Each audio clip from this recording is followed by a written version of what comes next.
Hi everyone, and welcome to podcast 12 of Triple Cross Cinema. Today we are watching some of women cinema, a film written by women, directed by women, a woman for women. Right, and So we're two men. we, yeah, that's right. Starting off on the wrong So foot automatically. yeah, so it like the perspective from the outside looking in. Right. Yep, so we curated like the three, I think like three of the most famous of fair feminist work. Across from the one from the 60s, one from the 70s, and one from the 90s. The three films are Cleo from 5 to 7, the Diamond, and the Piano. Right. Two of them are French, Two, notably. yep, two of them French. I think Jeanne Dielman is more Belgium, but yeah, they speak French nonetheless. It's Belgian, Yep. huh? I think Bruxelles Okay. is Bruxelles is Belgium's, yeah. Oh, I see. So yep, I think let's start with in the chronological order. So let's start with Cleo from 5 to 7 from 1962 by the great Agnes Varda. Yeah. I mean, this is the only film of hers that I've seen. It's the only film by any of these three directors that I've seen. So the great, I'm going to take your word for it. Yep. I mean, I did like this film. I thought it was good. Right. But Yep.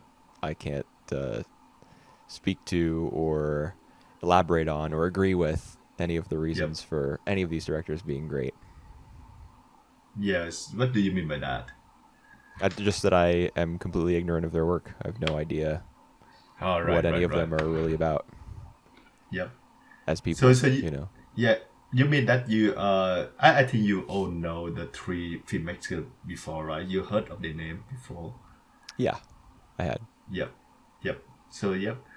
So Agnes Varda, she been really active since I think she made a debut in 1955, and this is her second fiction. And she been active ever since then until like 2019. She's still making a movie and then pass away. So she have like a really long and rich history. I think she's many of the of people regard her on the same breath as Jean Lucodat, the one who just passed away as well.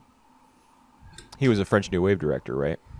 Yeah, that's right. And many consider Agnes Varda to be in the French New Wave as well.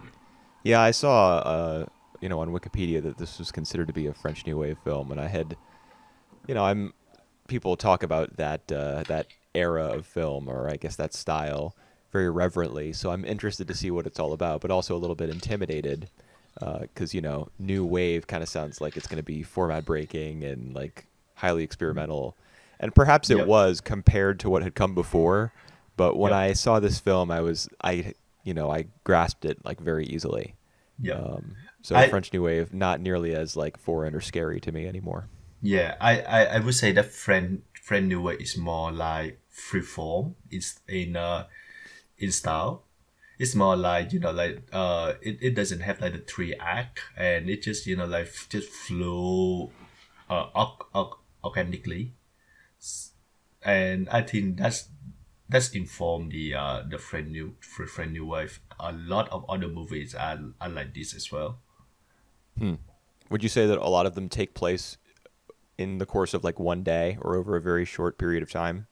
And It the transitions between scenes are just like, it a character walks from one place to another and then the new scene starts. yeah, it not necessarily like happen in real life, but it's more like we follow these characters as they like go through the journey, and sometimes we have the feeling that it's random as hell. But it's like Okay. all part of like the storytelling that they want to tell. I see. Yep. And yep, so Cleo from 5 to 7 it actually when they say 5 to 7, it's 2 hours, but it actually just one uh 90 minute that we saw, and it Right. actually just grew from 5 to 6:30 from what I see.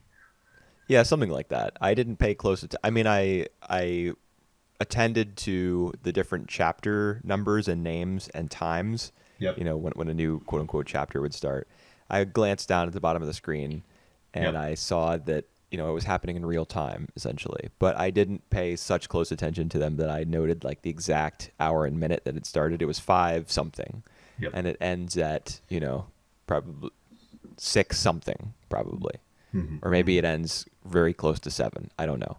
Yep. But the reason I asked that question about like do French New Wave films happen over a very short period of time, not necessarily in real time, but like all in a day or all in 2 days, Yep. is because that's one of the distinguishing qualities of this film is that it all happens over a Yep. very short period of time, and a character kind of undergoes a sort of transformation, Hmm. Yep. very quickly as a result of hearing from different people in different stages of their lives and just like reflecting on themselves and on the words and the opinions of others, and it's a very it's a it's a script that kind of traffics in ideas Yep. rather than like plot. Yep. For those of you who haven't seen, I haven't heard of Cleo from 5 to 7. The main plot is basically about a titular characters, Cleo. We follow her basically from 5 to 7 as she waiting in real life for like for the test result of her biopsies. So Yeah, yeah, so she encounter like a great many people. Like she meet many of her college. I think like the people who like play guitar. Sorry, play piano. Are her composer, and we see her lover. We see like she meets some strangers, and yeah, basically we see her go through Paris in real times, and we it actually is Paris. in Okay. Paris. Yep. And if we actually see cameos of Jean-Luc Godard himself and as well. I don't know if you noticed that. I didn't catch it. I only learned about that when I read the plot summary in Yep. Wikipedia later Yep. after I'd seen the film. But yeah, he's not the only famous actor apparently who appears in that little Yep. miniature film, which is probably the strangest part of the film itself. Right. Yep. Um, I thought it was very weird. Like And the totally. structure of it is that the events of the film happen twice, and the first time she views everything like darkly because she has on sunglasses or something. Yep. And so the actress during the first half of that short film, I don't know if it was someone wearing blackface or if it was an actual black Hmm. actress or what the deal was there, but I just thought it was very weird. I guess I'm like sensitive to that sort of thing. Yep. Well. I would have to go back and watch to Right. see see which one of those two options it was. But I mean, putting that aside, just the insertion of that short film in the film itself, in order to like convey an idea that you just got to take your dark sunglasses off so you see things the way they truly are and don't put like a negative filter on things. Hmm. I don't know. I wasn't sure what to make of it. It just seemed very direct and also Hmm. simultaneously ineffective. Ineffective. Yep. Yeah, like it had a clear message that it wanted to get across, Yep. and it also did a poor job of it at the same time. Yeah, for me, I just think that it just feel very playful the way that she they just drop by. watch a watch a movies, watch a shot, and then she feel more happy afterwards. You think so? Yeah, I think it's a bit playful to see, and then it's playful to see Jin look at playing a characters there as well. Consider like I think in real life, especially later on in his life, he was a grumpy old man who complained about everything. Well, I mean, how old was he in when he played this character in this short film? He must be like 30s, 40s, I think around our age. Okay. I mean, so that his part in this film has nothing to do with what he would be like later in life. No. That's still far, far away. Yeah. I wouldn't say that Cleo is happy at any point in this film until, after she gets to know Antoine a little bit. Yeah. I don't think that this film, really improves her mood, because she's just as susceptible to the superstition of the mirror breaking as she and Dorothy go down the stairwell. That's right. I actually feel that the first section where she in the when she was reading the tarot card with one of the fortune teller, it's kind of it's the tone only feel kind of doesn't belong to the rest of the film for me. Especially the way that they use the colors for the card reading, and then the rest of them are in black and white. Yeah, I wasn't sure what to make of that. I mean, maybe it was just like a technical limitation or a financial limitation. Like they could only.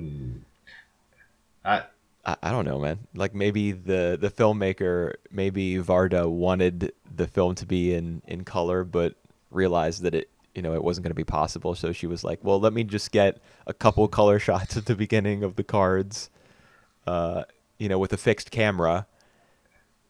Maybe that was part of the challenge. Like they couldn't do it with a moving camera with any tracking shots or anything like that. Yeah, I think it's just like one of these playful idea from Varda to do that. And the colors look really good as well. But I make me wonder if the rest of the film is in color. What is it make any difference? Is it improve on the film itself? Well, it'd make a difference for sure, but who could say whether it would make the film better or worse? I think that's up to anybody who watches it and judges it for themselves. I do think the film looked great in black and white though. Yeah, I agree. I mean, especially one of the shots that really struck me was when she first enters her apartment, and it's her apartment is so brightly colored, or rather, I should say, so white. Yeah, I don't know how bright it actually is, but there's very little darkness or dark colored anything anywhere. At least you don't really get a focus on it until she sings that song Sans Toi. When her composer and lyricist come over and they're rehearsing, and there's they sing a couple songs together, and then he starts to play Sans Toi, and the camera moves, swivels around the whole piano, and then does the close up of her and the one dark spot in her entire apartment, which is a lone probably a blackout curtain or something in the corner, is perfectly positioned behind her to bring out the fact that she's singing about old age and loss of beauty and death and everything. Yep. So that I really loved that performance. That was one of the defining parts of the film for me, because you gotta explore, you have to explore that fear of hers, and visualize it and literalize it as much as possible, so that she can overcome it. I think at the end. I agree with you. Some of these moments where she actually having her real fear of of death, and real fear of her fame fading away, that it become it's effective. But Cleo does really play off her tragedy as well. like her being a star. Did you say she plays up her tragedy? Yeah, Like she exaggerates it? yeah, it's especially at like the first few moments when we see her, and like when she see the result of the tarot card reading, for example, and then she cry, and then she kind of like play up a bit. I think Yeah, I I remember that her makeup was kind of running in one of those really early shots, like between the color shots of the tarot cards. Yep. There would be black and white shots of both her and the reader, and there was one where her makeup was running. There was a tear coming down one of her cheeks. Yep. Yeah, I mean,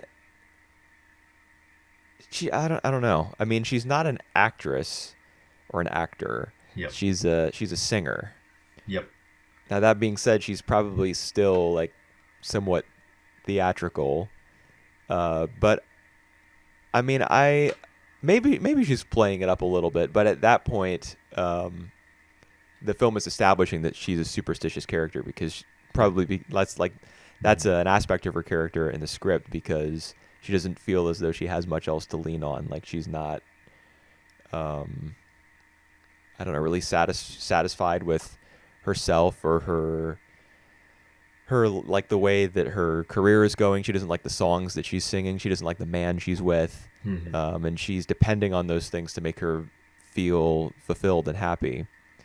And because she isn't fulfilled by those things, because she has, is a very anxious person, superstition is kind of filling a void for her.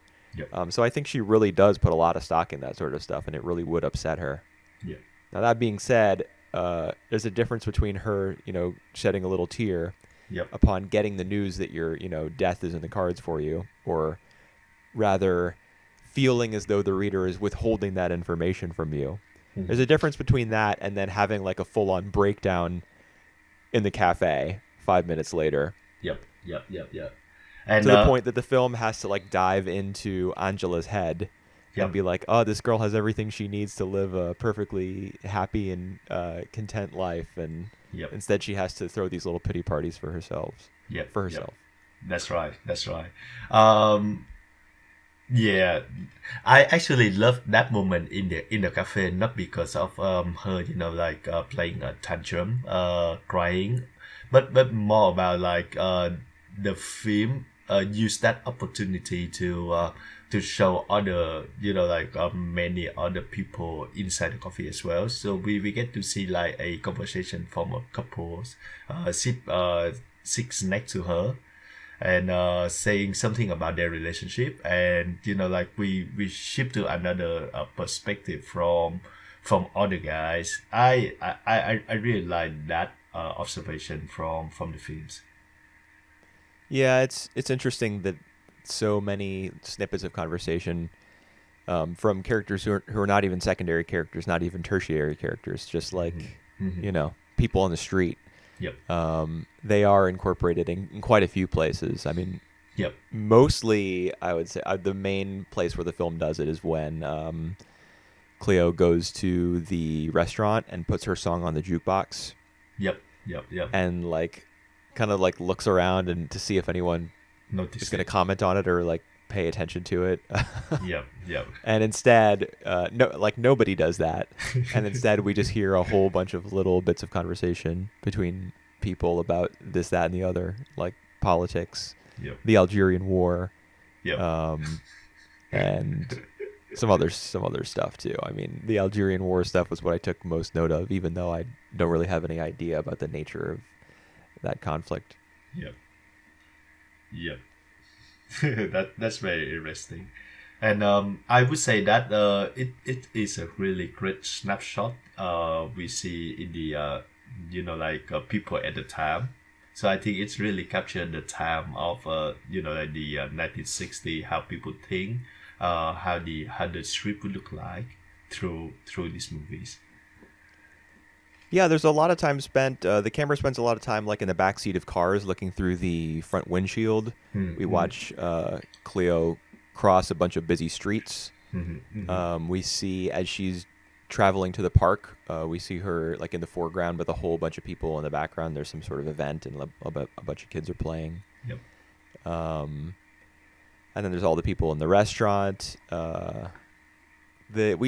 You just travel to a whole bunch of different places Yep. over the course of the film, and you're inside, then you're outside, then you're back indoors to watch a little miniature film with Jean-Luc Godard, and then you're back in a car as Dorothy is talking about the fact that she's like a terrible driver and she just got her license, and you're not sure whether like there were a couple driving scenes where I wasn't sure whether the characters were going to make it to their destination without getting into a fender bender. Right. Maybe that has to do with the fact that like laws for filming like in public and on streets, perhaps there were fewer like codes that people had to adhere to, and you could just kind of put a camera in a car and get rolling and just shoot whatever was happening in real life, and there were no like city blocks closed off or anything like that. But it does feel kind of lifelike as a result of whatever the conditions were at that time. I think another condition. It's not condition. Another typical of the French New Wave is that it's not shooting in the set, but it's more like real life locations. So this is like one of them as well. Yeah, I was wondering actually at a point early in the film, like when after Cleo and Angela leave the cafe. I don't know if I'm saying Angela's name right. It's Angele. That's how it's spelled. French. Angele. Yeah. Yep. But the Angela is what I'm used to saying and seeing. So I think you're doing well. So no worries. All right, good enough. They leave the cafe. They go shopping. Yep. Because Cleo's like very vain and materialistic. Yep. And so she gets the hat, and of course you can't wear it out of the shop because you can't wear anything new on a Tuesday or whatever day of the week it is. Long story short, they get into the taxi, and I was wondering, like as they were in the taxi, and you couldn't really make out what the sky looked like. There wasn't a lot of contrast between, clouds and blue sky and whatever else. Yep. So it just looked hazy. Everything above the buildings and the trees kind of just looked like gray. And I was wondering, is this just a massive set? But I don't know. The number of turns that the cars took and the number of different streets, I figure it's got to be. And the lighting as well, I figure it's got to be. Filmed in real life. I would say real life because I would say that many of Vada films are like low budget, medium to low budget. So it's not really like elaborate. She doesn't have the luxury to, like have the whole set for her films. But I think it is make it much more, relatable as well. Yeah, I certainly liked the fact that the film does travel a lot. You feel like you're kind of on an adventure a little bit, along with Cleo. Yep. And I think it's time to talk about Cleo encounter of like the male characters. So she have a brief talk to Jose, Cleo lover, and it's kind of brief, and he actually she doesn't tell him that she's sick, like seriously severely sick, and he also just doesn't really care as well. What do you make? Well, the reason he figures out that she's ill is because she has the little hot water bottle underneath her skirt. Or her dress or whatever. It's kind of like a nightgown, I think, what she's wearing at that point. And that's how he figures out that she's ill, and he asks about it, and she confirms it, and he's like, "Oh, what's the matter?" And she's like, "I just don't really feel well." And he's like, you'll be all right." Yeah, I think his remark is always like, you always feel unwell. Right. I mean, that I honestly, the way that her character is introduced, I could kind of see her being, like you even said she was playing it up at the Yep. beginning of the film. Yep. Yep. So if Yep. she's had an actual biopsy, and is waiting on the results to see whether she's got cancer or not, and she's like making promises to herself that if she actually does have cancer, she's going to commit suicide, which is something that she thinks I think when she's in the cafe. Yeah, I mean, obviously, kind of a dramatic, Yep. um, dramatic way of thinking. I could see her,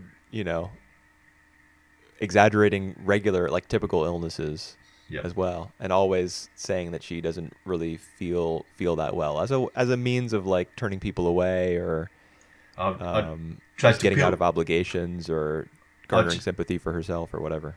or to try to get her attention to everyone else. So I think it's like her playing up to get attention, so that everyone had to take care of her. Yeah, and so obviously, this guy Jose, she's like not satisfied with him, even though he's got money and whatever else. I think Angela is like encouraging her to stay with him, Uh-huh. but Cleo's like, no, I don't really want to. I feel like I might just get rid of him. Yep. So, and he doesn't take her sickness seriously, and he hardly has time to see her, and he only has time to like come up to her apartment and give her a kiss before he has to go. So he's he's bad, evil man, bad character guy. But I don't know, like I didn't really feel as though the film put a whole lot of effort into making him hateable. He's just standing in for the guy who's not fulfilling the woman in a relationship. Yep. That's right. And is there any sort of statement between that, like the lack of chemistry between Cleo and her lover, and then later on we see that she getting along really well with a stranger Antoine. And, Antoine. Yeah. Yep. Is there some sort of statement in regard to that? How do you make of Cleo and Anton? I mean, you just character. gotta be a real like a sensitive guy who can like quote poetry and Yep. be mistaken about your name being the same as the goddess of summer. Yep. I don't know, man. I really feel like the film is more about Cleo Yep. That's true. than about Jose or Antoine or any of the other male characters or any of the other female characters. Yep. I Yep. feel like it's about Cleo. I agree, but they sort of like form a supporting role in her life, Who, men? Or her friends. Oh, yeah. Men and women included. Yeah, I mean, the film isn't literally just about her. There are other characters. Yep.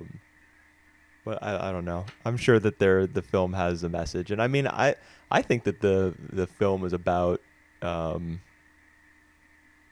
don't know. The film's about realizing that you have time. Yeah.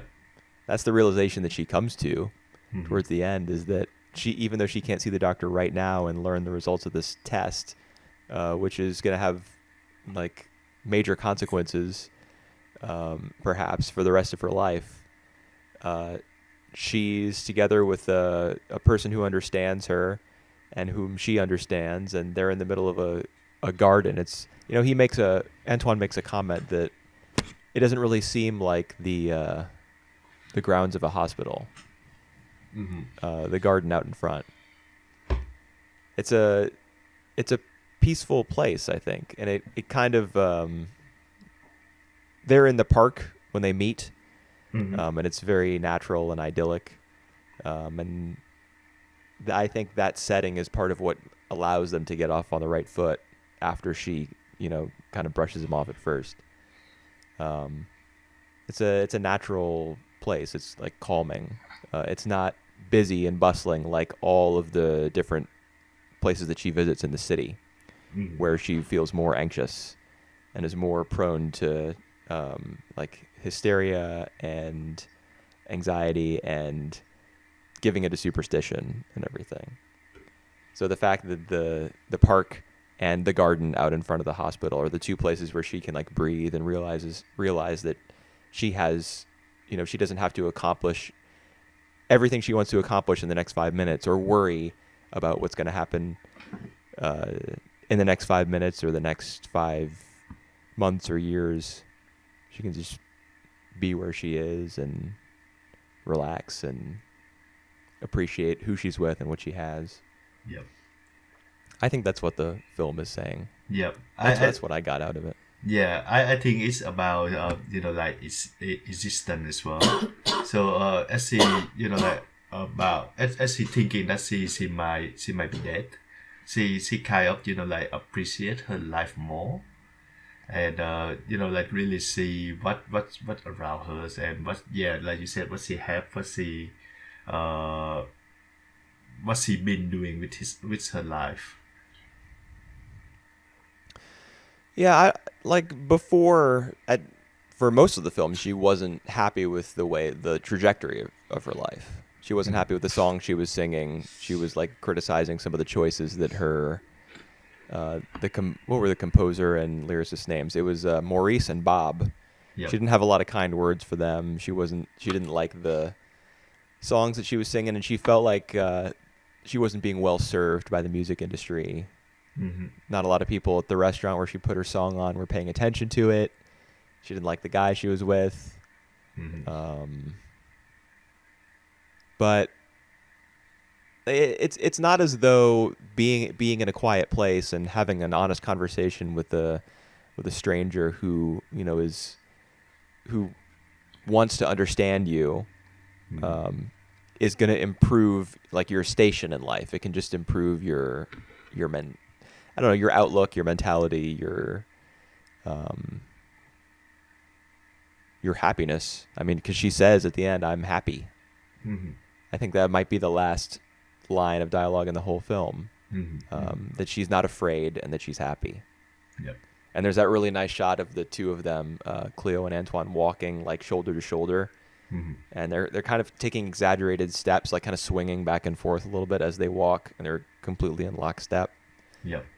So that's a visual way of illustrating that they're both like, they're on the same page. They have the same feeling about the encounter that they've had. Yep. Yep. So that's I really do like that swinging motion as the two of them walk forward and the camera is pulling back and tracking them that way. And there's another moment in the film where there's a swinging motion that's captured, and that's when Maurice is playing like a particular song on the piano, and Angela is swinging back and forth on the swing that's in Cleo's apartment. Yep. And then so the camera watches her for a little while, and then it moves over to Cleo, who is like swinging her head back and forth, like swiveling her neck, and the camera starts to swing back and forth. It like mimics what the movement of the characters as it watches them. Yep. I thought that was kind of quirky, Yeah. It's like the camera is not like the passive observer, but more like actively participate in the movement as well. Yeah, and I like that idea. I do think that it stuck out, but In a good way. Well, yeah, in that particular scene, yes. But there were also other little camera tricks that there was one in particular that I thought was really distracting, and that was when Cleo is going down the stairs after her tarot card reading.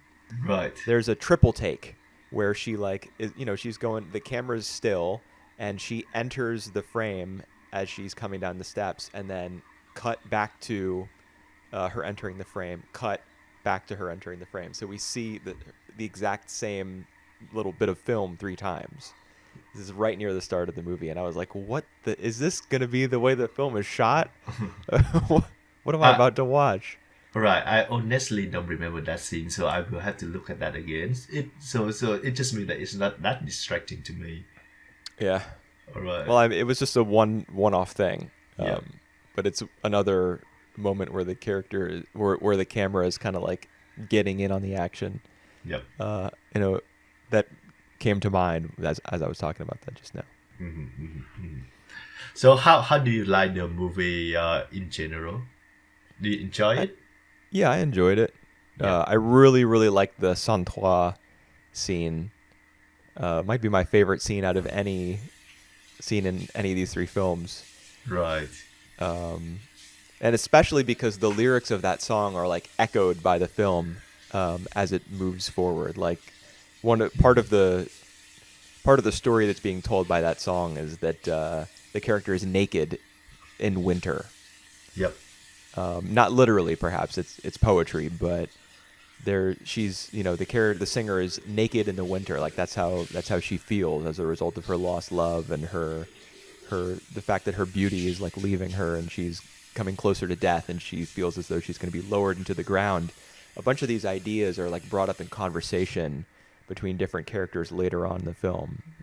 The one that jumped out at me the most clearly was the conversation that Antoine initiates about nudity, and that he feels as though like nudity should be a universal kind of something that everyone experiences the same way. And Dorothy, we see her modeling nude. Yep. Before that, and she says that her body isn't something that makes her proud. It's not something that her pride depends on, but it's just something that makes her happy. Yep. So that idea of happiness, Cleo doesn't achieve it until the very end of the film when she tells Antoine that she's happy. Yep.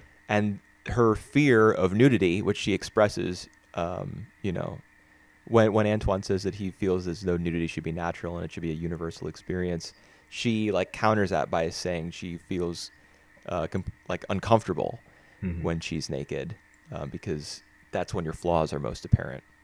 Yep. So it's as though everything that she was feeling when she was performing that song in her apartment with the black curtain in the background is kind of like chipped away at by other characters who are giving her, like feeding her their own perspectives on these ideas, and she's kind of coming out of her own closed-minded kind of anxiety and realizing that there's another way to see the world.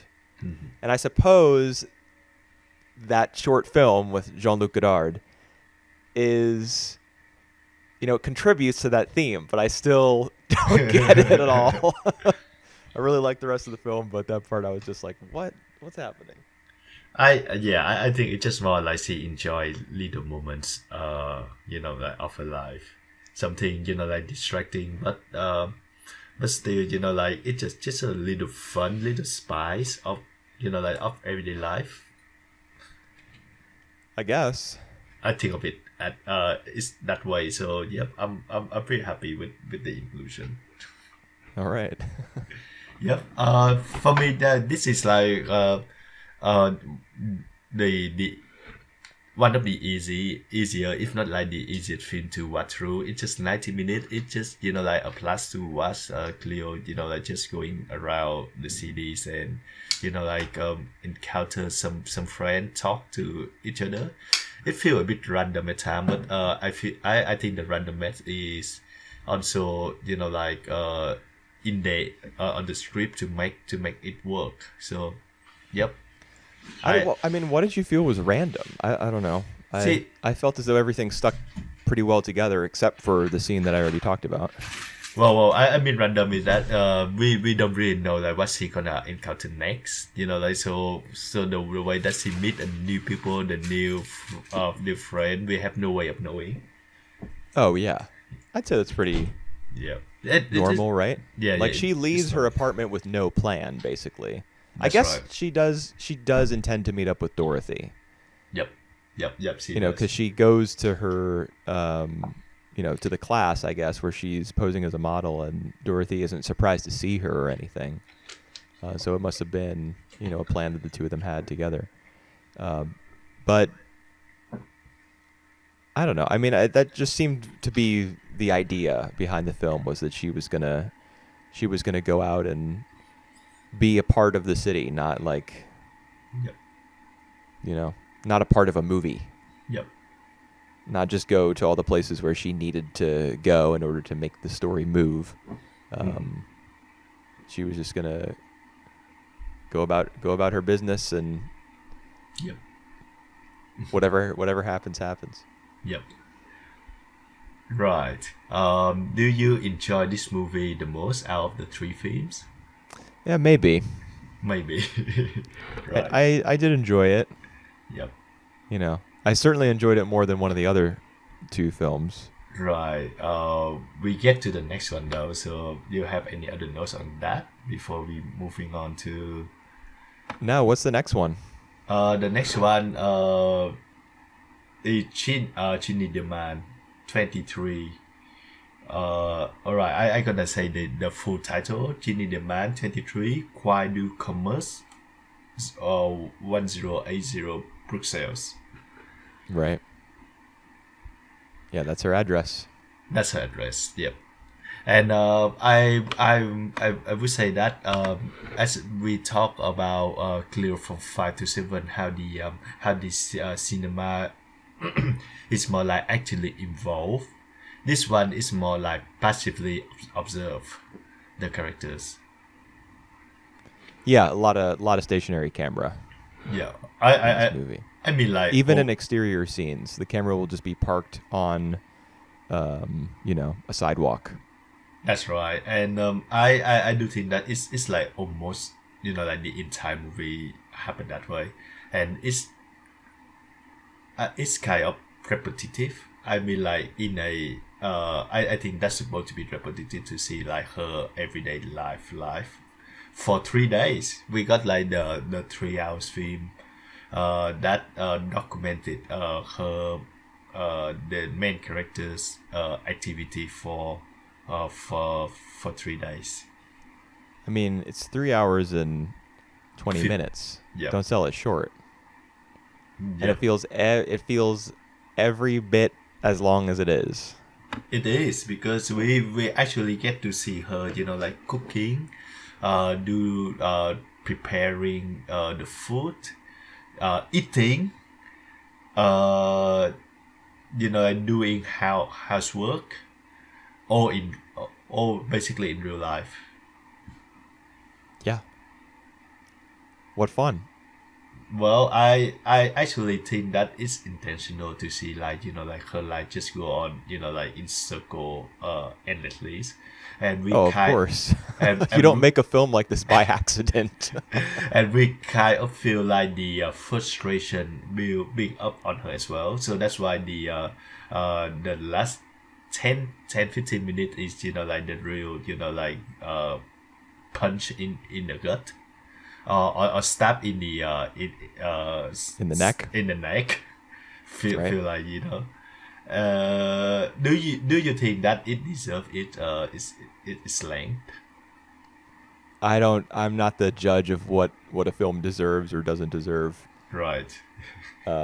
Somebody decided this film should be made and that it should be 3.5 hours, and Yep.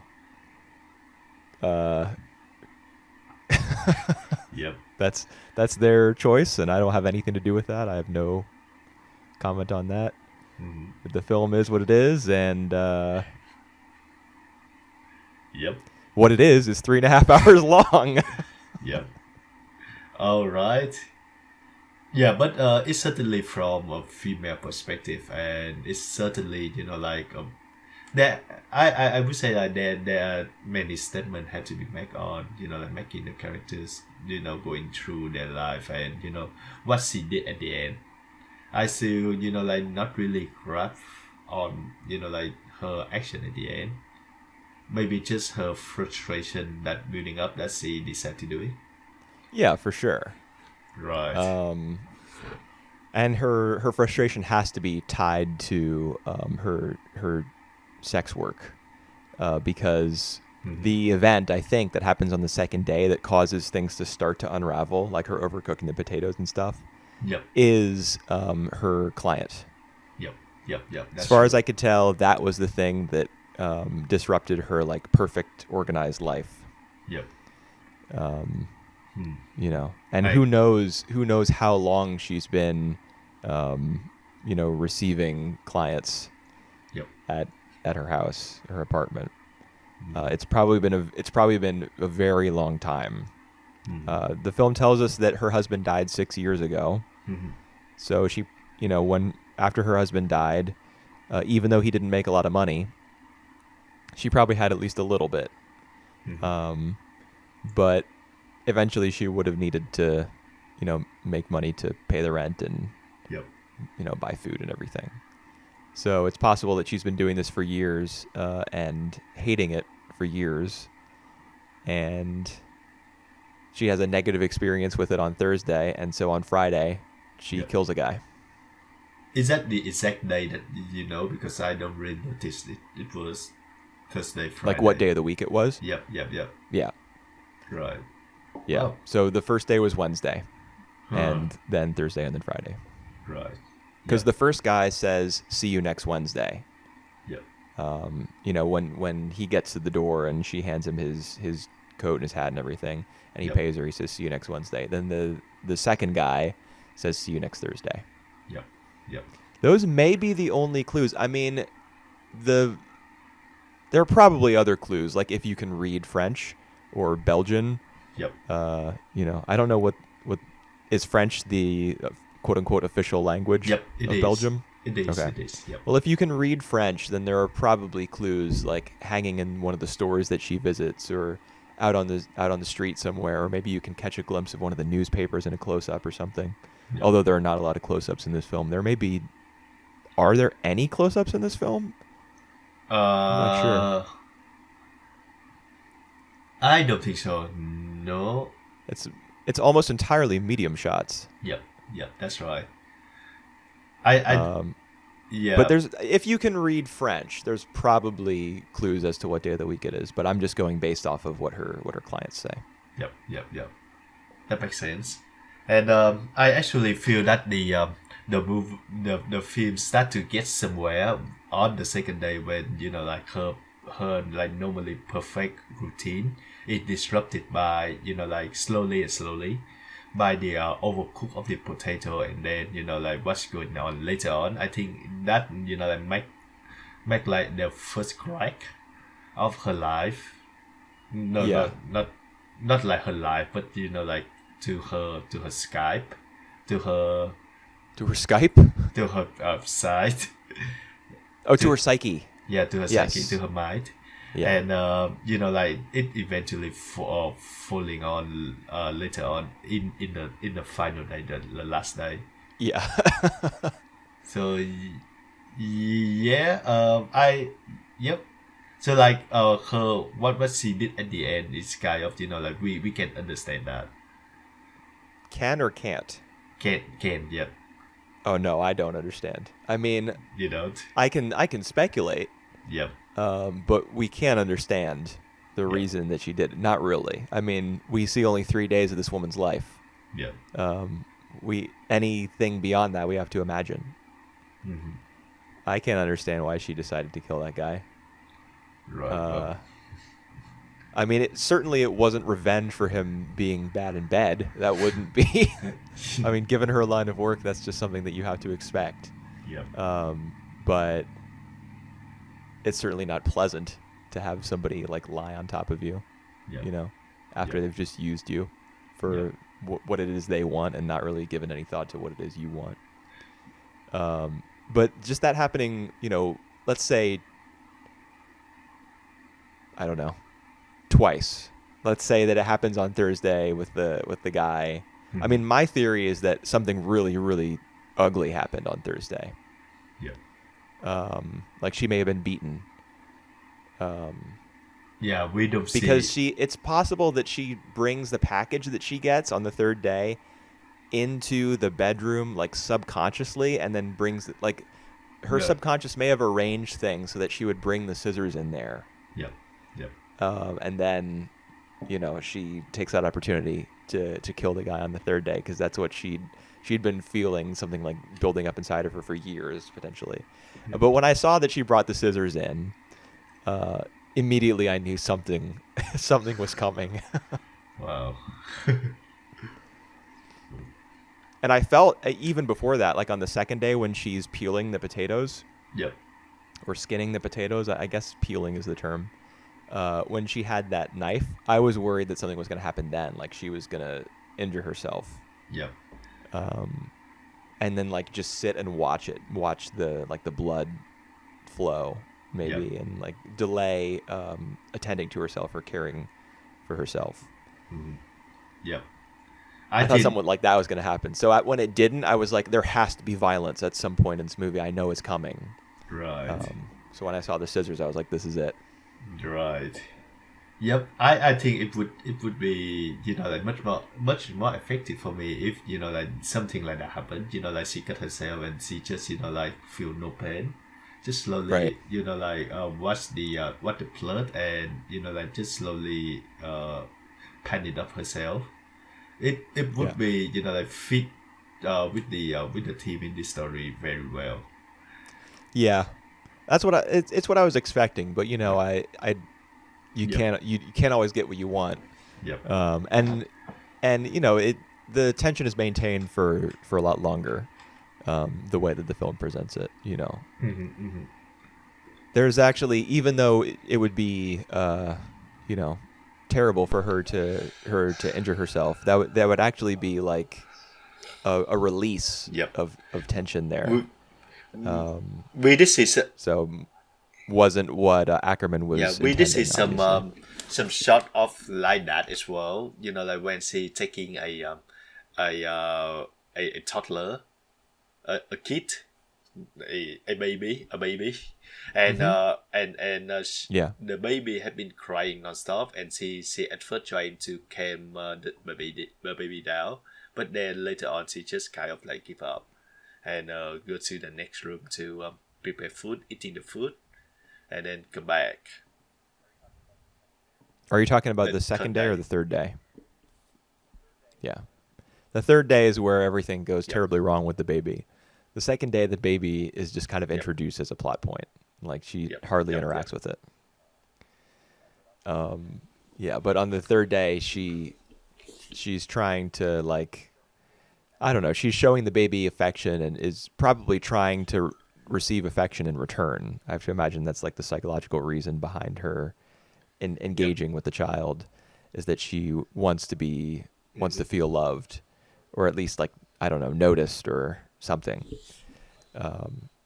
But it doesn't work because the baby just keeps crying. All she can do is, like, whenever she picks it up specifically, it goes into overdrive with the like the screaming, and the baby has colic, I think, so it just cries constantly. But it's exacerbated whenever she picks it up, and that's got to be, that Yep. can't feel good. Oh gosh. And she shakes it. She shakes the baby, like, very, gently, but she kind of like shakes it back and forth a little bit the last time that she holds it, and asks it, like, "What's all this about?" She's one step away from doing something a lot Yep. Yep. worse. Yep. That's right. And it's been said that when making this movie, the filmmaker Aquaman, she was only 25 when she made these films. Pretty young, hey? And she make like a 3 hour film of nothingness. Yeah, Yeah. she made a masterpiece. Yep. Yeah, I, is she the one who yep. who committed She did suicide? later on in her life. Yeah. Yeah, you don't make a film. I don't think you make a film like this if you're, like, really, really Right. mentally healthy. I would say that the experience it tried to push in audience patient, and it's kind of did like in a good way that like we kind of feel the frustration inside the main characters, even like we don't even know her real name, except for like the letter that that she read from her sisters. So like Wait, Jeanne was not we her don't real know if name? it's her real name or not. Doesn't her Yep. sister Yep. address her Yep. as So Jeanne? I in mean, this is the in the letter. only clue that we know of her name because yeah, Oh, I see what you're saying. Because nobody else addresses that's her by right. name in the whole movie. And yeah, Yeah. and it kind of it an experience we see that she built up to, and I think that it worked.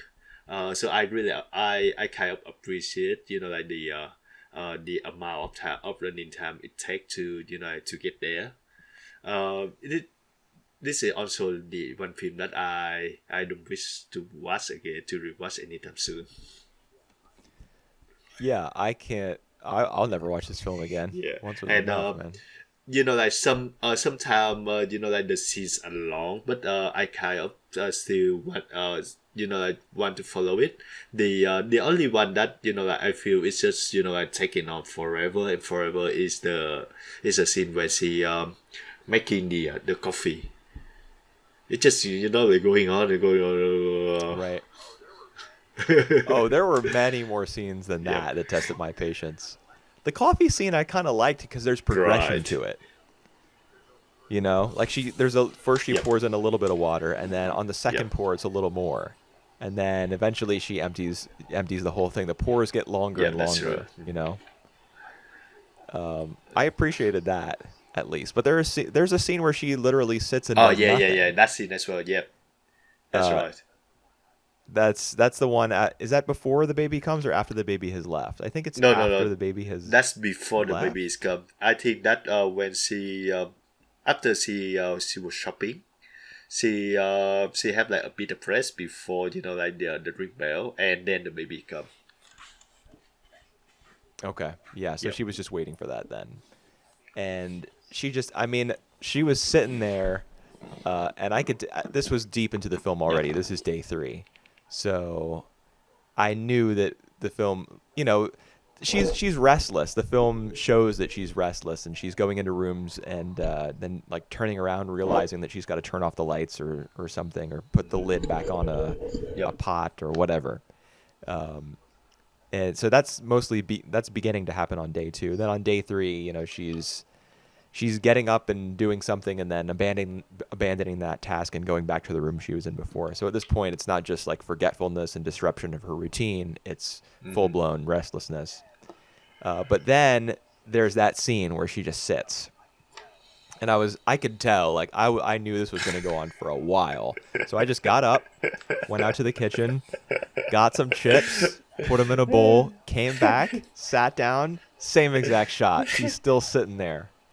I don't know if anything happened. Maybe she was sitting there watching us. Like what we doing. Oh, you think that the second that I left It the room to get food, she like yeah. turned towards the camera and like looked It directly into the. There were a lot of people like on the street and stuff who were caught by the Yep. camera Yep. looking into the lens. It will be like, it will be the film Booper from 6 to 7:30 or something. Yeah, Right. yeah, I noticed that as well. It's especially like the two kids, I think, walking when she was walking on the street one time. There are two kids who like playing and try to mess with her. Yeah, kind of. And they're also messing with each other. One of the kids is a little older, and he's carrying something Yep. that looks like a suitcase, and he uses it to like hit something out of the The other girls, boy's I hand. think it's like six I remember. brother and sister. Yeah. Oh, really? Okay. Yeah, that I Yeah. remember those kids, and I just remember generally that there were a lot of people like waiting for the train, especially the scene where she Yep. gets on the Yep. train on day 3, to go back to her apartment because she's been in the Yep. city looking for a button Yep. for her Yep. son's coat. A lot of the people waiting for the train are just like looking at the the camera, like Yep. what the hell's going on. So another movie where the character follows the actor Yep. out into the real world. But it actually like the internal scenes that like become prominent in this film, and to the point that I don't think Oh yeah.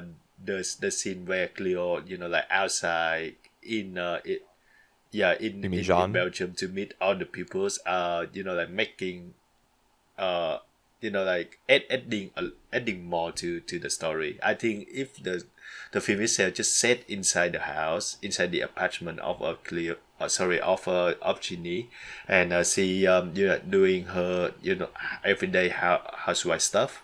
It still it still makes sense. Well, you mentioned you call her a housewife, and it's interesting that you would refer to her that way because I kind of think she still thinks of herself that way. She refer herself that way. You Uh, say that. Yep. Uh-huh. yeah. No, she. I don't know whether she Right. refers to herself that way or not, but she does still wear her Right. ring, Right. Yep.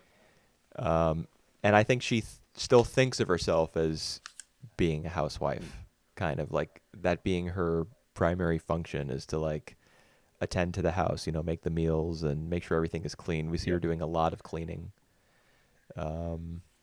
making sure that she's like presentable, Yeah. and But that's a big part of the whole film is just her preparing stuff, cleaning stuff, cooking stuff, etc. I And it seems as though not much has changed for her since her husband died, apart from the fact that now she has to yep. sell herself in order to stay alive. I actually feel that like because she take clients in the afternoon, so it's become like the bedroom become her workplace, and at some point I feel that like when Yeah. she perform on this house duty, it feel like she doing her work as well. So it actually feel like the house is not as the home, but it's more like her workplace as well, where she had to perform.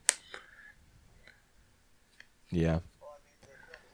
Well, I mean, the film is probably, offering up Yep. commentary on that very topic. Like, the house is the workplace for women, and that's not the way that most people see it, but that's the way it really is. Yep. And that women can't, because of their, position in society, Yep. women can't escape it. I have to imagine that's, among many other things, that's what the film is saying. And I think the Yep. fact that it's so long and Yep. so dull is probably meant to like provoke the audience. Like you want women to be at home, in the kitchen, making sure that you've got dinner to eat when you get home, and making sure that are they're looking great the second that you walk in the door, and that everything is in tip top condition, everything's clean, not a speck of dust anywhere, like on the mantle. This is Yep. what that looks like. Only you Yep. don't see That's any of right. it, and obviously there's more to the film than that. But I have to imagine that's a part of it, and probably pretty angry Yep. movie in terms of the motivation behind its creation, and its length and its particular style of Yep. filming and its subject matter Yep. and all that. Y- Yep. So yeah, I mean, I feel that I felt that as I was watching, but I also felt Yep. bored Yep. Yep. pretty Well, frequently. me too. I still think that yeah, by showing the everyday life, the indifferent, we start to see like the shape of like of crack in these characters. So I still feel that the film have its power, and deliver it. Like at the end is pow- uh, a bit powerful, but a bit. A bit, yeah. You do have to kind of qualify it. Yeah. I don't Right. know, man. Like, I don't know how powerful I found Yeah. the ending to be. Right. Probably because I was waiting for it, and I didn't know. I hadn't read a synopsis of the film or anything. But when after the visit from the second client on Thursday, when things begin to slip after that,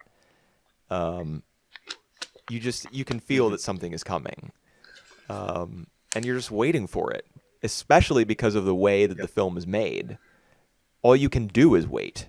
It's not like the film is taking you to like stimulating places in the meantime. You're just waiting for things to collapse.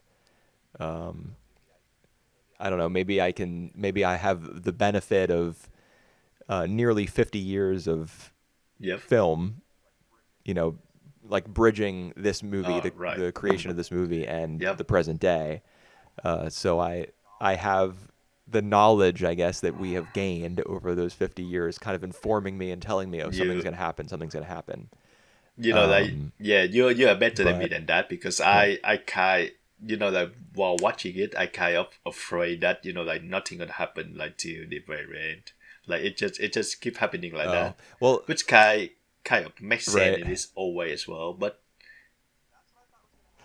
That's what I thought was gonna happen after the first day. When the yep, whole first day passed and almost nothing of well, I shouldn't say nothing of consequence because I mean I think to watch this film and then to say it's the sort of film where nothing happens means that you yeah, didn't get it that's at true. all. Like all the stuff that she, does during these 3 days is just what Yep, life consists of.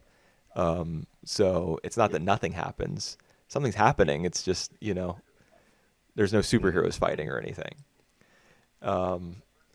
But when the first day happened and it was mostly like domestic stuff, and that was the yep, whole first day, I thought to myself that that's what the whole film's going to be. It's just going to be nothing but that, and the filmmaker like daring you to say this mm, sucks, this is boring, and like challenging you not to have that yep, reaction to the movie. mm, But then day two happens, and then I'm like, oh, okay, so we're going somewhere other yep, than where we yep, have been. yep, Yeah, but I don't know. Like I didn't getting back to what you said earlier, like the power that the ending has. I can't agree. I mean, just for my own yep, viewing experience, um,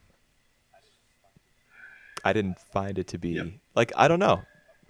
A person murders another person on film, and I don't feel as though it's a powerful moment. Oh, Probably just a damaged person well, myself. I think you make a lot of sense, and I actually can see your point of I don't see it satisfying. I think you still find satisfying, but not like not really personally related to that. And yeah, I think that's fine. Yeah, it may just be a film that resonates more with women and also with male movie critics who have to, uh, you know, you know, they got to do their movie critic thing and be Right, like, ah, yes, this is a masterpiece. right. Yep. I don't like I I still think that like the most of the time it's just do like it repetitive, and like the like we feel like many scenes that just go on forever and forever. Yep.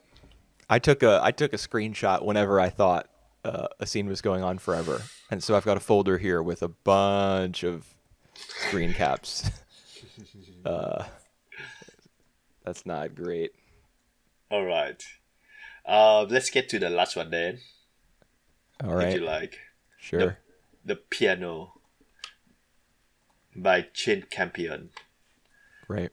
The film that's set in New Zealand, and it's the film that won her the Palme d'Or, being the first woman director to win the Palme d'Or. Ah, And it's nominated for the Oscars for Best Picture, and it's winning the Best Actress and Best Supporting Actress. When best uh, supporting actress yep, for when the kid. for the daughter, I don't know if you know her. She's Anna Paquin. I know that name. She plays some of the TV TV films later on. She the lead in True Blood. In what? True Blood. Oh, True Blood. Okay, Yep. no, I haven't seen True Blood. That's vampires, right? Oops, I That closed my Wikipedia page. Yep. Yeah. I haven't seen. I did, the whole vampire craze getting kicked off by Twilight.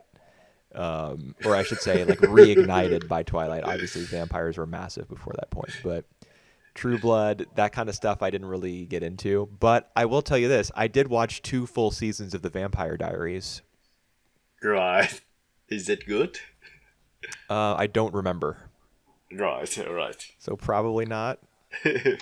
I was watching it because my ex was into it, Yep. Yep. Cool. and I mean, I don't think it was terrible, Yep. but if it was, I wouldn't have said anything. Yep. All right. How do you feel about the piano? I think out of the three films, this is the one that that have the most what can I say, the most narrative out of the three films. Yeah, it does, but it's also interesting that this it feels the least real. I All think right. of the three movies. It feels almost like a fable or like a folk tale or something, rather than like a three-act Yep. story. I think I understand what you mean. Yes. It's kind of like there's a I heightened reality to it. Like for example, when the scene of her on the beach with her daughter and all their possessions like spread out all across the sand. Yep. Yep. It just seems to me that that sort of image, that sort of idea is so divorced from reality.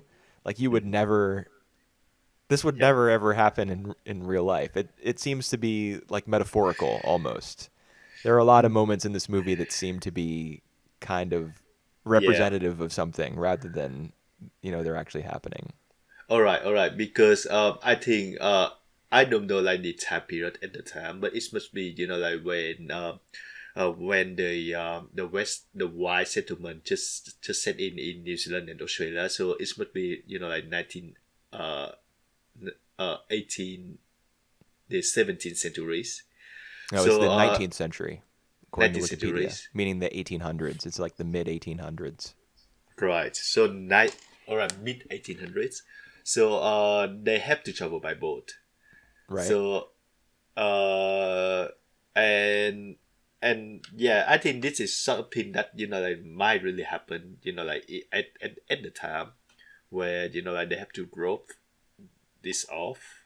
Like all the possession on the beach. I think I don't know how real that is, but I just feel like it just looks so cinematic that way. Yes, that's kind of what I. That's part of what I mean is that Yep.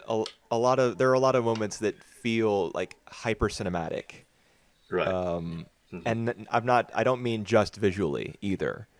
Mm. Just the course that the story takes makes it feel kind of like I don't know. Mm. It makes it feel like a tale, like a story, kind of Mm. almost like a morality tale for adults. Right. Yep.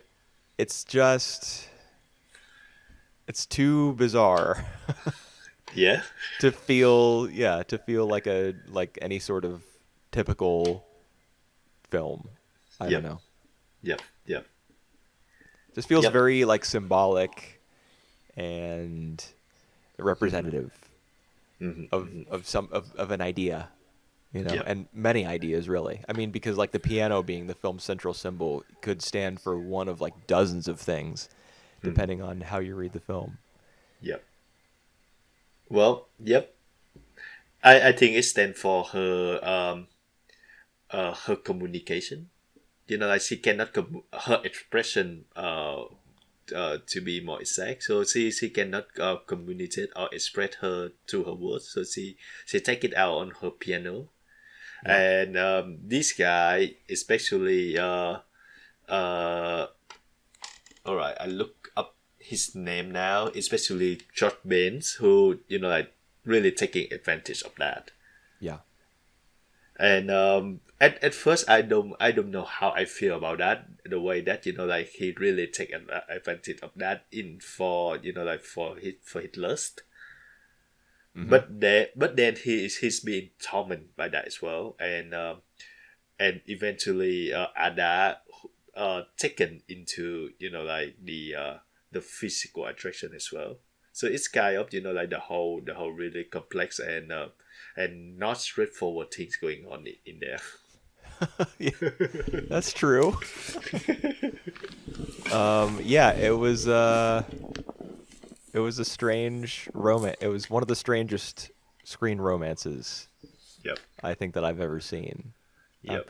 Not being a big movie guy in general, it doesn't have a lot of competition for me, probably. But it was pretty uncomfortable. Yep. And I wouldn't say that I ever really got accustomed to it. Like even Yep. at the very end of the film, the last time we see the two of them together, she's like smiling, Yep. and they're like making out, Yep. and her daughter is probably like ostensibly somewhere nearby because you can hear her voice. Yep. And she and Harvey Keitel's character Baines, I always wrote Baines in my notes because that was his last name. Yep. They're just like macking hard.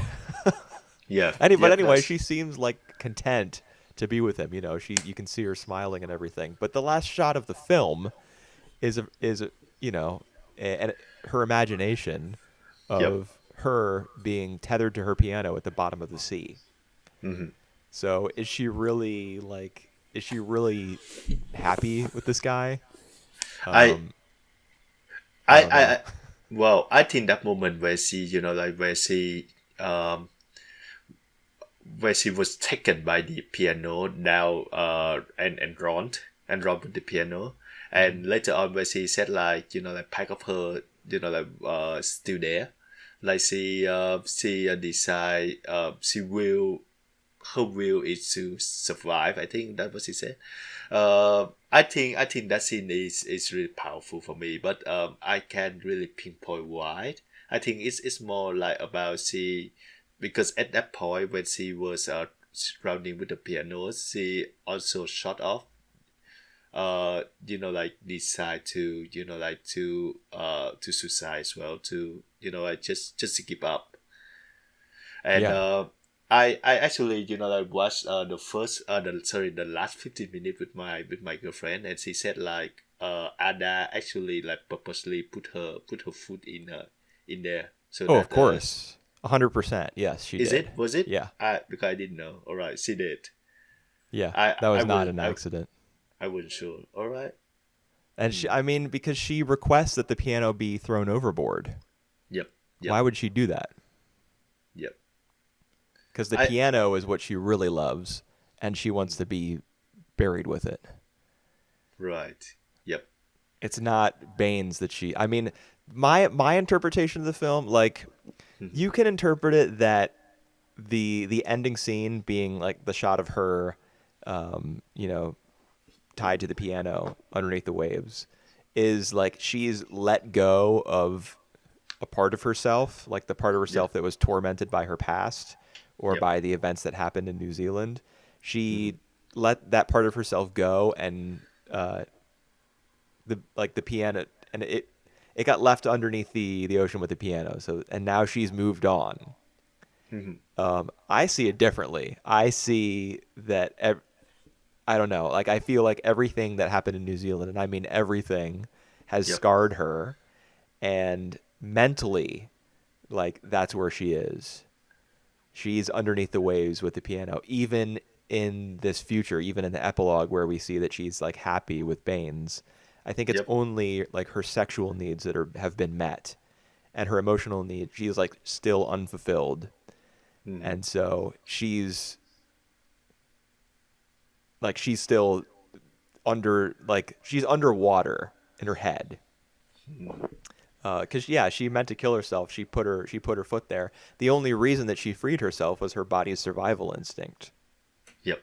Yep. Yep. Like, if you think to yourself, okay, well, I'm gonna kill myself by drowning, your body will fight you once Yep. it gets to the Yep. point where you need air. Like, you could be the most depressed motherfucker on earth, and you would still, like, your body would still be like, nope, we're living. Now, whether or not you live is a matter of how well you prepare, I guess, like how Yep. thorough your planning is. Yep.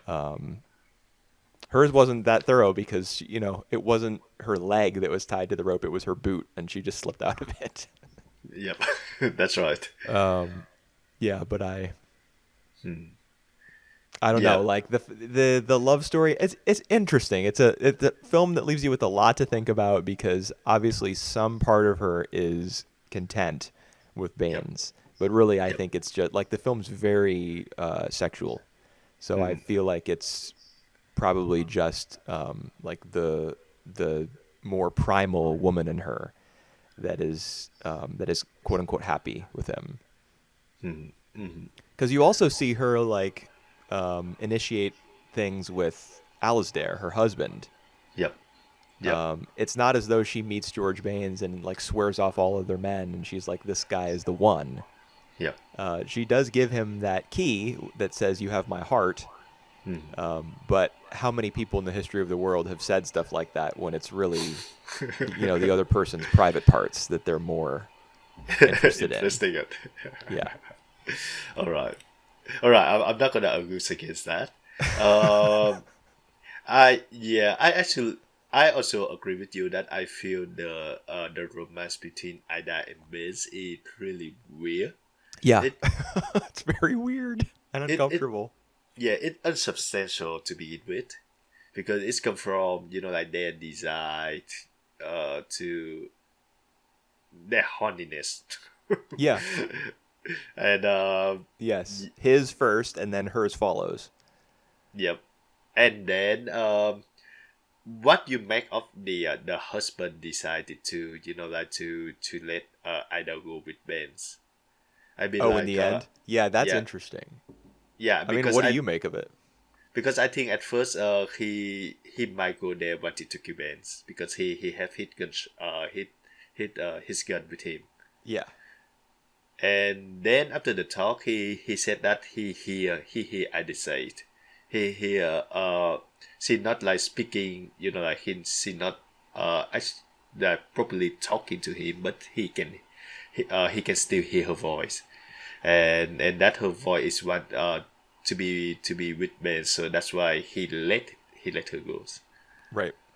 He just wants to like wake up from whatever dream he's having. Yeah, get rid of Ida after like chopping off her finger. Yep. Yeah. What I make of it, I just think that like this is a really, I think the whole movie is like a clash between like the female perspective of Ida and a male perspective of Alice Dai, and this is really like a male's perspective that like I think the film trying uh to bring up to put against. I think he care more about his land more than like what happened to Ida. He cares more about his what? His land Oh, because yes, his like land, yeah. yeah, because like it's changing the piano for like for, so he can take more of his land. Right. But Yeah. it's certainly interesting.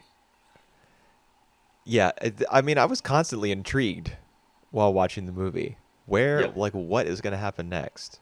Yep. Because Yep. it's full of even if you just like put the love triangle. I mean, I feel weird even calling it a love triangle, but even if you put all the romance and sexuality aside, there's a whole bunch of uh, just strange scenes, like the play at the I guess Right. it's a church or a school, something like that, Yep. Yep. Yep. where the natives see the Maori, I guess they Yep. see the like the shadow puppets Yep.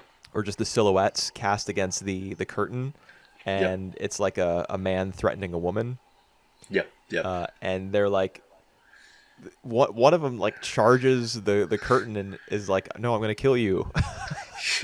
Yep. Very.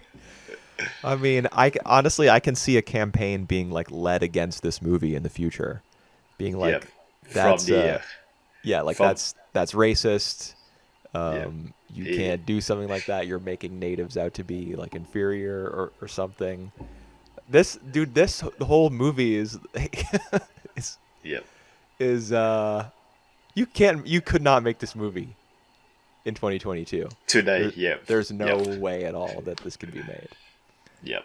Um, Yep. I think surprisingly that there is no controversy so far in regard to like how the film depict the Maori people.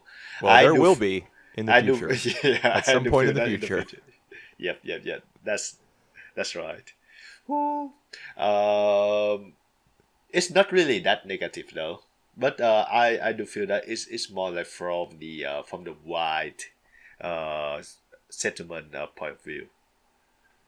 Yeah, well, I mean, all the main characters are white, and Yep, yep, the natives are like the characters who are others, yeah. so to speak. Servants. Yeah, that's right. And And Baines is like, seen as kind of an alien. I think a lot of people perceive him differently because of the tattoos that he has on his face. yep, yep. And yeah, we talk about like they have a mainly interesting characters. We just talk about Alice there, but I want to talk about Flora because I think she's the most interesting characters out of the whole cast. Even like more so than Ada is That's the Anna way. Paquin's character, or Paquin, or whatever. Yeah, that's Anna Paquin, Yeah. and yeah, because her relationship with Ada, with her mothers, and that's she was like take go along with Ada to like to New Zealand. She making like false tales about like her mother's meanness. Right. I think the films say that Ada was struck dumb Hmm. by that, and she later on she actually sided with her stepfathers in regard to like Ada relationship with Ben's. Yeah, it was weird. Because early on in the film, Flora says, "I'm never going to call him, Papa. Papa," Yep. and then she does exactly that. Yep. But we Yep. don't really see a relationship form between the two of them at all, do we?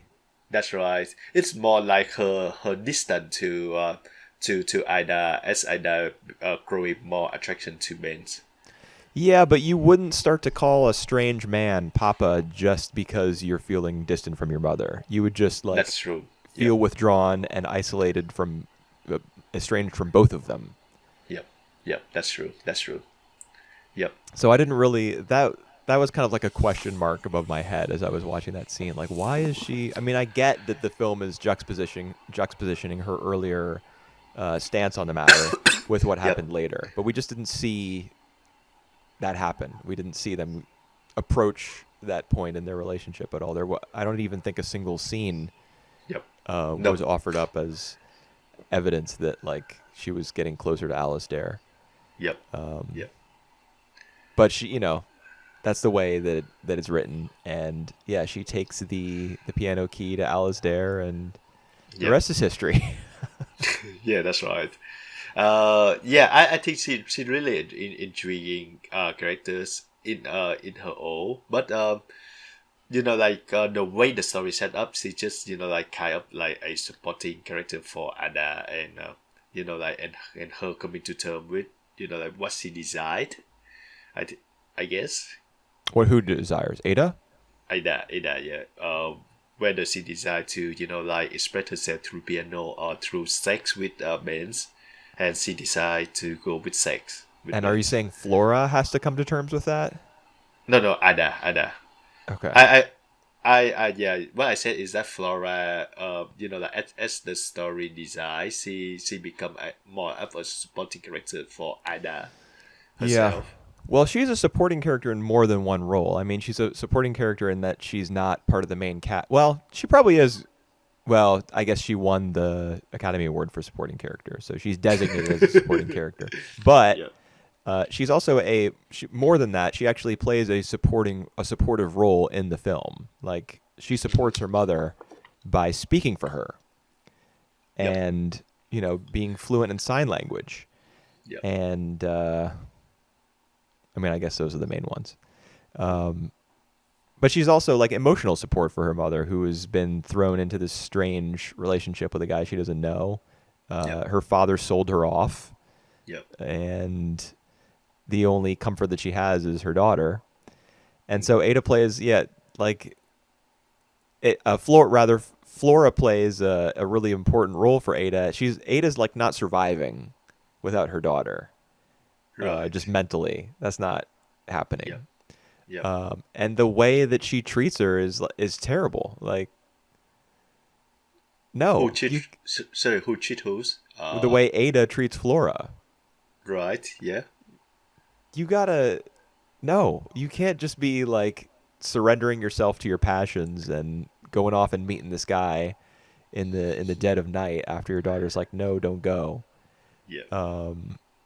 I mean, I'm sure that that Campion meant to comment on the woman versus mother, you know, Right. like Right. which Rose. do you Yeah. prioritize yourself or do you prioritize your children or Yep. what do either of those things mean ultimately? Like if you prioritize, if you can you can your commitment to your children be like your number one priority and can you be fulfilled in that? Yep. Obviously that Ada couldn't because her daughter's like, no, don't go see that guy. And and she went and did it anyway. But like, man, part of the reason this film's so uncomfortable for me is any time when a film is like playing around with the idea that a child might see, might like be exposed to sex Yep. before puberty. Yep. Yep. Yep. I really just hate that so much, man. Like, and she sees her mother together with Baines. Hmm. And then she has to carry her own mother's finger to Baines Yep. after Alistair has chopped it off. I. And You know. You know. I'm sure that she will grow up fine. Well, oh, just from the shit. happy ending that we got. Right. Yeah, like even in the happy ending, Yeah. Flora's like, "Mom, look at me," and her mom is just making out with this dude, probably where her daughter can see. Okay. It's gross. I agree with you that the whole film is more sometimes it's get into like really uncomfortable, but I do like the scene where where Flora she see like through the hole of Ida and Maze like having sex. You And like then that no, scene? no, no, no. I like the way that later on Alice doing the exact same thing. Like he see in the hole and then he go through the like another hole to see to see from another perspective. That actually reminded me of Maboru Penguin Drum. Right. Which scenes? You know the scene where Ringo like goes underneath the house, Yeah. like she digs down underneath the house and like lies there to listen in to see whether her like she's in love with that teacher, Yep. and she wants to see Oh, right, whether right, right, right, right. he's getting intimate with the blonde-haired lady. I think is her hair color. Okay. Because Alasdair like gets underneath the house. Yep. When Yep. she drops Yep. that button, it lands like on his shirt. Another button. That must be the button from Jeanne Dielman. Oh yeah. The Basilos. Yeah, we you know what we didn't talk at all about like the son, the whole Freudian conversation with the son Yeah. at the end Yeah. of the second day. That was very strange. Yeah. Well. Yeah. He did say something about the father, right? Yeah, he was talking about like he learned what sex was from his friend Jan, I Oh think, yeah, yeah, when he was yeah, 10 yeah. years old and he learned that it wasn't just for making babies and that Yep. his dad did that to his mom all the time and he hated his dad for it and his dad was going to a penis should be used like a sword Yep. and Yep. Yep. all this stuff and I was like, "Whoa, Oh, man, yep. this film was definitely made in the 70s." Cuz that was when people still took Freud somewhat seriously. Well. Yeah, but the button falls and Yeah. yeah, I. Alasdair is there and I mean yeah, so Alasdair is he kind of functions like a child in a lot of ways in this movie, particularly when it comes to sex because he's like he has no experience. It seems to me that he's probably a virgin. Alice there. And Right. yeah, Alasdair. Okay. And because he has to buy a wife. Yep. He's out in the middle of nowhere. He's Yep. probably racist, so he won't have a relationship with any of the natives. Yep. Um, and he buys a wife. Uh, Okay. Okay. he's probably never had sex before, and I Yeah. mean the scenes where he's together in the bedroom with Ada, he just wants to do whatever he wants. Yep. And she at that point has been like kind of sexually awakened, so she's playing like he's laying on his stomach and she's rubbing her hands over his back and his butt and Mhm. everything. It was that scene was interesting to me because she was kind of treating him like a musical instrument. Yep. It kind of reminded me of like the reverence with which she like touches her piano. Mhm. Mhm. Mhm. Um, but Yep. dude, all the film's just very sexual, and it makes it interesting to watch and to think about, Yep. but Yep. I not my agree. favorite. Like not my favorite choice of subject matter, I guess. Yeah, well, I agree with you that this film in particular is is full of uh symbolism that we can dissect it, especially about woman desires, and what she choose a woman role as well, what she choose between her own for desire or mothering or a wife. So this film is like much more interesting for us to dissect rather than enjoy, because there are many uncomfortable element in the movies and in the relationship between Ida and Benz. Yeah, and it also seems to be like kind of there's an element of mysticism to it. Yep. I think Yep. like the whole question of whether she can actually communicate telepathically. Yep. Because it's not just the scene where Alasdair is like she spoke. I heard her voice in my mind when he's relaying to Baines what she had quote unquote said to him. Yep. It's not just that scene. It's also the scene where she and Flora are in her bed, and she's telling Flora the story of like her father and everything. And she said, Flora asks, "How do you speak? How did you speak to him?" And she signs, "I didn't need to. Like I didn't need to speak. I could just lay my thoughts out in his head, like they were sheet music." Yep. Yep. Yep. Um, so that's very like there's a somewhat supernatural element to the movie, a somewhat mystical element in the character of Ada. Yep. I keep wanting to say Anna now that I know that was Anna Paquin. Yeah, Yep. there's a question like why, and also why is Ada mute? Yep. She wasn't Uh, actually struck dumb. Yep. She just decided not to talk anymore. Since she was sick. So I think there must be some sort of drama that Well, no, well, trauma would she's elected not to speak. She's chosen that. yep. Yep. Yep. So trauma would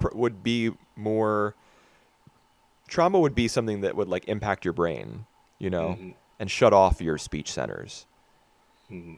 Whereas she's just decided, I'm not going to speak. Yep. Yep.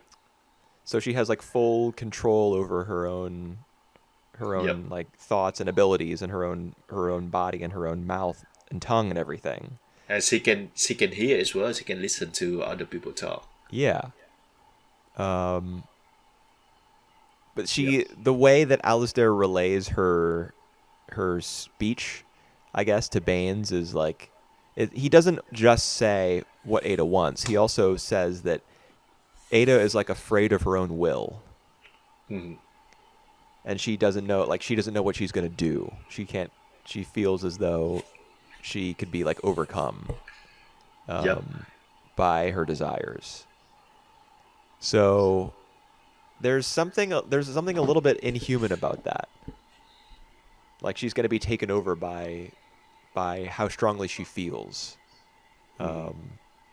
It's like a human characteristic, I guess, or people love to make a big deal about the fact that humans are the animals of all the animals, we're the ones who like have a soul or a will, that we can exert um, more than any other animal, like more than primates, more than I don't know dolphins or elephants or whatever other Mm-hmm. highly evolved animals there are. but Yep. she seems to feel as though she might not be able to like keep that rationality up. And that's part of I think why Alistair is so afraid when he's talking to Baines at the end. The gun, I mean, the gun does create tension about like what he's going to do to Baines or even Ada, but I Yep. also think that he's grabbed the gun just out of his own fear and insecurity in the wake of whatever experience he had with Ada. Like him like having access to her thoughts has shaken him so much that now he's just carrying his gun around. Yep. Yep. So just very like weird, kind of experimental, a little bit vague and supernatural stuff, I feel. Yep. And before that, though, he tried to sexual assault her, but Yeah. There decided was to that stop. scene too. That's right. Thanks for reminding me of that. That was Yeah. good. I'd He actually tried forgotten to. about that until you said that just now. Yeah, he tried to not to become a virgin anymore, but Right. was unsuccessful. Yeah. Yep. Yep, that happened. That was a scene in the movie. Uh-huh. All right. So out of the three films, I would reckon that you enjoy Cleo from 5 to 7 the most, right? Probably, yeah, but I did like the piano. I was just in, the film was always I think the piano was the easiest film for me to kind of follow along with, Yep. just Yep. from moment to moment. It's more modern, it's in Yep. color. Yep. It I there's I a lot think. of like twists and Yep. tension between various characters, and it's just more typical filmmaking. Yep. Yep. But I More think on reflection, conventional. Cleo from 5 to 7 is my favorite. Yep. And yeah, I think I would say that the cinematography and the score of the piano is pretty good as well. The way that it's used the piano, like tune for scoring. Yeah, it's very it's very sweeping. It's very grand. Sometimes when I was watching the piano, I felt as though the score was a little bit too dramatic, and I mean, it's a highly dramatic movie, but sometimes I was like, take it down one notch, please. Yep. Yep. Um, but that's just a little minor nitpick that I had. I think it suits the movie Yep. overall. Um.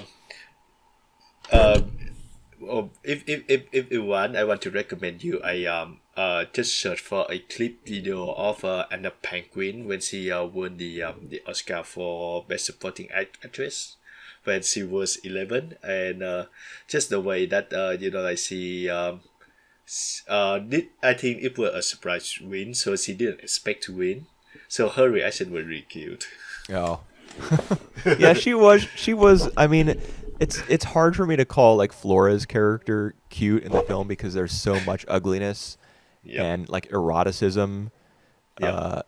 around her in the movie. Like, not Yep. that her character is made the subject of those things, but Yep. just her character is surrounded by so much shit.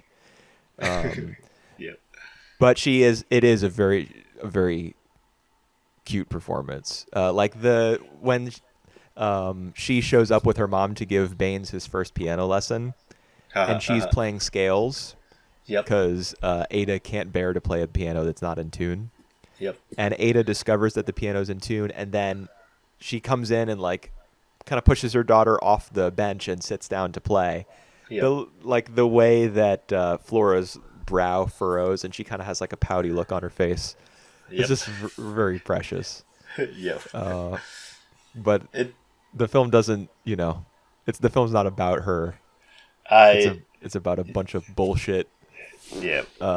Not having to like that's above her maturity level. So Yeah. those moments I. are few and far between. Yeah. I don't say that her performance is cute. It's a brave performance, and I think she delivered it flawlessly. Well, I mean, I guess it was brave. Who was the most brave is her parents for allowing her to participate in the making of a movie like this. Right. I mean, or maybe instead of brave, I should say insane. Yeah. My kid is not getting anywhere near. I mean, my Well. kid's not getting anywhere near the movie business. Just Okay. straight up. But Okay. but a movie like this, that goes 10 times harder. Like, Yep. can you imagine having a child and then reading the script for this movie and being like, yeah, I think I want my kid to be on set while this is being made? Well, yep. Or maybe she just read her part, and like when they see there's nothing harm to the kid, they decided to, yeah, let's go with it. But her part involves spying on two adults having sex. Well, Even if you only read the parts where Flora's name came up, that would still be there. and yeah, I don't think she actually, yeah, well, yeah. Yeah, of course that she's not, like, Anna Paquin is not looking at that, as she's being shot on film. That's not happening. But Yeah. Well, yeah, that's cool that she had like an iconic Academy Award moment, yep. and that she won. Wow. Yeah, as you Amazing. would. All right. Yep, that's mark the end of our three films, women cinemas. We have our up and down. We have, like the moment where we wanted to, just hit close, especially watching Jeanne Dielman. But yeah, I think I'm glad that I watched all three of them. I'm glad that I watched Cleo from 5 to 7. Yep, only that. Yeah, I mean, if I were to say which of these three films I was glad to have seen, it would be that one. The Piano just made me feel kind of icky, although I think it's a good film. Like, Yep. And Jeanne Dielman just kind of made me feel bored. Yep. And it's yet another film on, I'm sure, what will be a very long list of masterpiece films that I'm just kind of like, fuck it. I don't agree. For Chain Champion, if you haven't watched, try watch The Power of the Dog. I think it's like one of her creative works, and it just released last year. Yeah, I've heard of it. Did it win Best Picture? Nah, it Okay. Coda is what's the movie? Child of Deaf Adults. That's right. Yep. Yeah, but I'm interested to watch The Power of the Dog. Yep. Chain Champion did win Best Director for this. For that film. For that film. Okay. Yeah, for The Power of the Dog. Right. Well, good for her. Good for everybody involved in the making of all these films. Yep. Teaching us all to. I don't know what these films taught us to do. I do. Like the freedom of women. Yeah, sure. I mean, Jeanne Dielman is the opposite. Is about the opposite of freedom for women. That's true. I would say of these three films, Cleo from 5 to 7 is the one that creates the best outcome for its central female character. Yeah, that's right. And the most free. She's like liberated by her new perspective and her meeting with Antoine. And ironically, it's the film where a character's is about to die and waiting for her result. Right. And it's the most uplifting out of the three. Right. Well, it's because she gets such good news. I mean, that's part of it. Yeah. But I think there could be a version of that film where she gets much worse news, and there's still an optimistic spin to it. I don't know how you would, you'd have to structure it differently, but you could write a movie like that as well, And I'm sure movies have been made like that. Yep. You could. Where, although in that instance, you would probably put the diagnosis at the start, and then the character works through it. And there probably have been like hundreds of movies like that. Yep. I think this is probably better than that. Yep. Alrighty, so we will see you next time for our next topic. Right, new theme. Yep. New we don't know what it'll be yet, but it'll be better than this. The next one though gonna be a double cross anime where we talk about the seasonal show of summer. Yeah, we got to get that out of the way before we can get to the god tier season. Yep. Fall Yep. with all the best shows of the whole year. God Praying tier. that it's going to save 2022. We'll see. Right. We'll see. Bye for now. Adios.